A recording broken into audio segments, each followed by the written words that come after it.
Irrigation coverage కాడికి వస్తే కాంగ్రెస్ వాళ్ళు ఏం మాట్లాడుతారంటే రైతులు ఏం బెనిఫిట్ కాలే అని చెప్పి ఒక గంభీరమైన ఆరోపణ చేశారు. మీ పీసీ ఘోష్ కమిషన్ రిపోర్ట్లోనే కొన్ని పెద్ద పెద్దగా వచ్చినాయి కదా.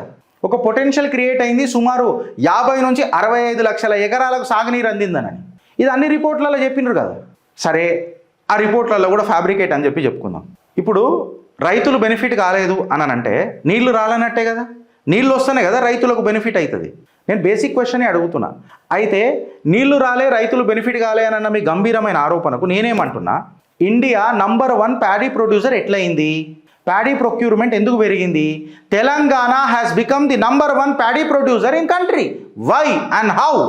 బికాస్ ప్యాడీ నువ్వు ఎప్పుడైతే ధాన్యం పండియాలనంటే ఖచ్చితంగా నీకు నీళ్ళ నిలువ ఎక్కువ ఉండాలి కదా, అప్పుడే పంట పండుతుంది కదా. మళ్ళీ ఏడికైనా వచ్చింది? మీరు మాట్లాడే మాటలకు పొంతన అక్కడ కనబడతలేదనా?